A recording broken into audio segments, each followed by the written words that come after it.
Зөвлөмж 22. Санхүү татварын тайлангууд тусдаа гэдгийг анхаар.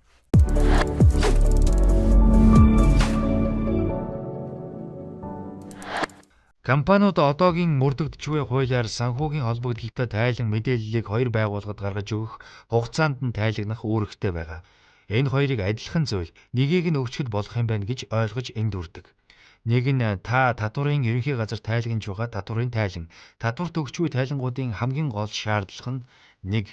Татварын орлогоо бүрэн гүйцэд тодорхойлж юу? Нууж хаасан зүйл байна уу? 2. Татвар ноогдох орлогоо үнэн зөв тодорхойлж юу? Хуулийн дагуу татвар ноогдох орлого татвар төлөхөөс өмнө хасагдах зардлуудаа зөв тооцож юу? 3. Татвараа төлөх ёстой хугацаанд нь төлж байна уу? 4. Татвараа хугацаанд нь тайлагнаж байна уу гэдгийг маш сайн анхаарах хэрэгтэй.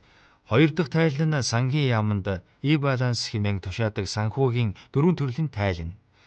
Компаниуд татварын тайланд анхаарал тавиад татварт хэдэн төгрөг төлөхөр байгааг сонирхчхоод энэхүү санхүүгийн дөрвөн төрлийн тайлангаа 1. Үнэн зөв тайлагна уу? 2. Татварын тайлантайгаа уялдаж байна уу? 3. Нягтлан бодох бүртгэл хөтлөлөө зөв хийсэн үү? 4. Уг тайлан гаргахад шаардагдсан анхан шатны баримт бичгүүд бүгд бүрэн гүйцэд эмх зэгстэй нотлогдож байгаа юу гэдгийг огт тоохгүй орхидог тал бий. Татварын тайлан нь үндсэндээ хоёр янз гэж энгийнээр ойлгож болно. 1. Компани бизнесийнхээ үйл ажиллагаатай холбоотой татвараа тайлагнаж, тооцож, илэрхийлж мэдүүлсэний үндсэн дээр татвар төлөх үүрэг хүлээж буй тайлан.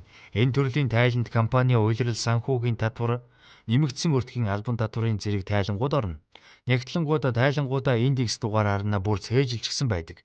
Бизнес эрхлэгч та ингэж мэргэжсэн төвшөнд очихгүй ч гэсэн ямар тайлангуудыг хизээ өгдөг, аль нь ямар учиртайг анхаарахын зэрэгцээ уг тайлангийн мэдээлэлд анхаарал тавих ёстой. 2. Танай бизнес бусдын өмнөөс тайлагнаж мэдүүлсэн суудхан авч төлөх ёстой татварын орлого тодорхойлох тайлангууд энэ төрөлд багтана. Тухайлбал хүн амын орлогын албан татварын тайлан үүнд багтдаг. Танай компанид хөдөлмөрийн гэрээтэй байна уу, гэрээгүй байна уу хамаагүй.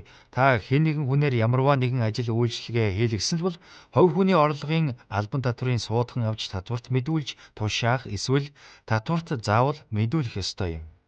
Хэрвээ ингэж мэдүүлээгүй суудхан аваагүй бол үйлчилгээ авсан талдаа илүү эрсдэл бий болдог нөхцөл байдал манай Монгол улсад бий. Тиймээс л анхнаасаа хувь хүнтэй ямар нэгэн гэрээ хийхдээ хүн амын орлогын албан татварыг тань суудхан шүү гэдгээ хэлж тохирч зөвшөөрөхгүй бол байгууллагын нэр дээр гэрээ хийе гэдэг болох хэрэгтэй.